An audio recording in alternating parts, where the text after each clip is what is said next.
नमस्कार दोस्तों, हमारी आज की कहानी का नाम है भरपाई। मम्मी जी, आज आप सभी से एक बात कहना चाहती हूँ।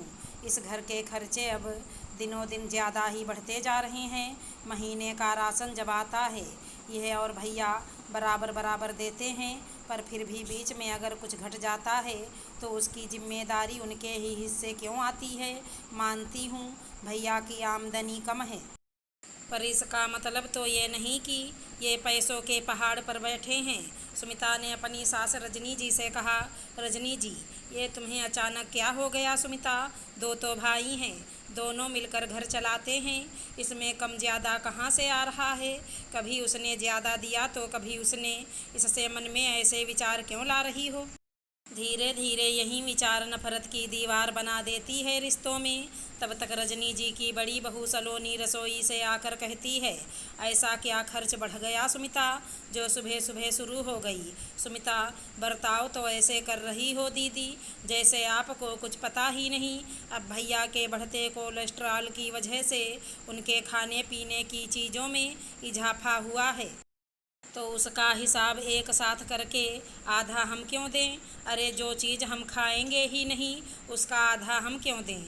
उसका हिसाब अपना देख लेना। और हाँ, महीने की शुरुआत में लिस्ट बनेगी, उसमें वही चीज़ शामिल होंगी जो सब खाते हैं। रजनी जी, कैसी बातें कर रही हो सुमिता? घर के किसी एक सदस्य को अगर कोई बीमारी हो गई है तो उसका खाना अलग ही होगा ना। ऐसे में उसके लिए कलेश क्यों करना? ये किस तरह की सोच है तुम्हारी? सुमिता, हाँ, यही सोच है मेरी। कोई अगर कम कमाता है तो उसकी भरपाई हम क्यों करें? आखिर मेरा पति भी मेहनत करके ही कमाता है, कोई बैठे बैठे पैसे तो उन्हें मिल नहीं रहे। अगर मेरी बात पर किसी को आपत्ति है तो हम अपना चूल्हा ही अलग कर लेते हैं। इससे रोज़ रोज़ की किचकिच से आज़ादी भी मिलेगी और हमारे भी कुछ पैसे बचेंगे। रजनी जी, क्या कहा तुमने? चूल्हा अलग करना है? क्या विक्रम भी यही चाहता है? सुमिता, तो आपको क्या लगता है वो अंधे हैं, उन्हें कुछ दिखता नहीं? उन्हें भी साफ दिख रहा है कि उनका परिवार कैसे उन पर अत्याचार कर रहा है। सलोनी, अच्छा ठीक है, जब तुम दोनों ऐसा ही चाहते हो तो ऐसा ही सही। मम्मी जी, अब आप और कुछ मत कहिए, इसी में सबकी भलाई है। खामखा बहस से बात बढ़ेगी और रिश्तों में कड़वाहट होगी। ठीक है सुमिता, तुम लोग जैसा चाहते हो वैसा ही होगा। इसके बाद सब कुछ अलग हो गया। एक ही रसोई में दो चूल्हे लग गए और दोनों अपना अपना परिवार चलाने लगे। समय बीतता गया। एक दिन सुमिता आकर रजनी जी से कहती है, मम्मी जी, हम अपना एक फ्लैट ले रहे हैं, जल्दी हम उसमें चले जाएंगे, पर आप ये मत समझना कि इस घर का हिस्सा हम नहीं लेंगे। आज रात इसी विषय पर ये आपसे बात करेंगे, तो आप भैया और दीदी को भी उपस्थित रहने को बोल दीजिएगा। उसी दिन रात को वो सभी इकट्ठे होते हैं। विक्रम, माँ, आपने सुना ही होगा, हम अपना फ्लैट ले रहे हैं, तो हम चाह रहे थे इस घर का जो हिस्सा हमें मिलने वाला है वो मुझे दे दो, या फिर उसके पैसे ही दे दो, ताकि हम अपने फ्लैट के लिए डाउन पेमेंट कर पाएँ। वैसे भी हमें तो अब इस घर में रहना है नहीं। रजनी जी, वाह, क्या बात कही बेटा। पहले तुझे तेरे भैया के खर्च ज़्यादा लगे, इसलिए चूल्हा अलग कर लिया, और अब इस घर को बांटना चाहता है। पता नहीं इंसान कैसे इतना खुदगर्ज हो जाता है। तू कैसे भूल गया, जब तेरी नौकरी नहीं लगी थी तब भी तेरे भैया की कमाई कम ही थी, पर तेरे नखरे को एक बाप की तरह उठाया उसने। यहाँ तक कि तेरे बोलने से पहले ही तेरे हाथ में हर महीने का खर्च रख देता था, और मेरे मना करने के बावजूद तेरे हर उस जिद को भी पूरा करता था जो उसके औकात से बाहर थी। सुमिता को आए हुए इस घर में कुछ ही साल हुए हैं, उसे तो इन सब का पता नहीं, पर तू तो यह सब जानता है ना। विक्रम, अच्छा, तो वो सब इसी दिन के लिए था। भैया ने उस वक्त ये सोचकर मुझ पर इन्वेस्ट किया था ताकि उसका फ़ायदा अब उठा सकें। अच्छा आइडिया था भैया, पर मैं भी आपको बता दूं कि सिर्फ 300 रुपये देते थे आप मुझे हर महीने, उससे कहीं ज़्यादा मैं अब तक आपके परिवार पर खर्च कर चुका हूं। तो अब उन पुरानी बातों की दुहाई तो मुझे मत ही दीजिए। अमर, माँ छोड़ो ना, अभी इन पुरानी बातों में क्यों पड़े हो? इसे जो चाहिए दे दो और सब चैन से रहो। ठीक है विक्रम, थोड़ा समय दे दो हमें, हम कुछ करते हैं। इस बात को 1 हफ्ता ही हुआ था, तभी घर में एक कुरियर आया था जिसमें सुमिता के रेलवे की नौकरी के लिए अप्लाई किया गया परीक्षा का एडमिट कार्ड था।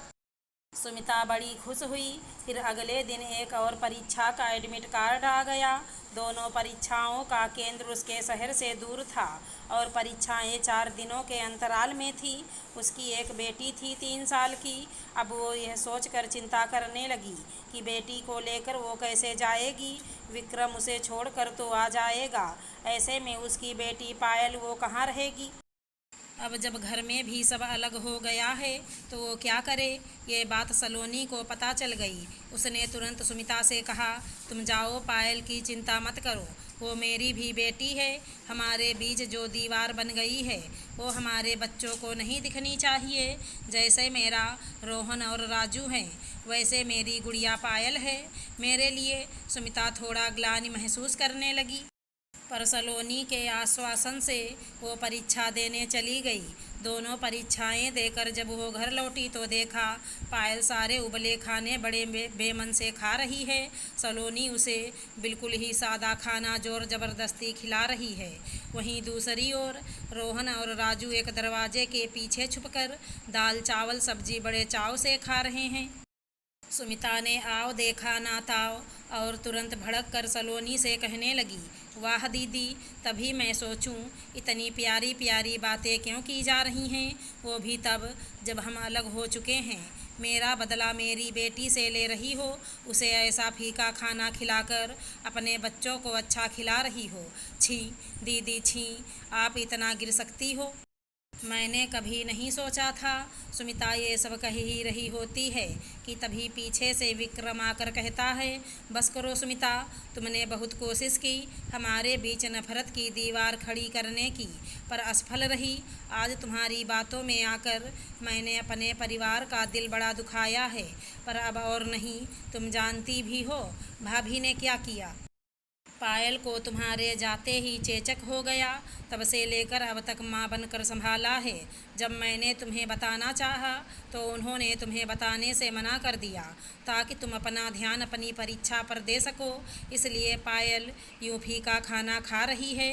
अब तक तो हम भी यहीं खा रहे थे, पर आज पायल ने स्नान कर लिया, इसलिए रोहन और राजू ऐसा खा रहे हैं और पायल कल से साधारण और रोज का खाना खाएगी। तुम्हें पायल का सादा खाना तो दिखा, पर रोहन और राजू का यूँ दूर बैठकर छुपकर खाना नहीं। तुम्हारे आने से पहले भी भाभी ही ये घर चलाती थी।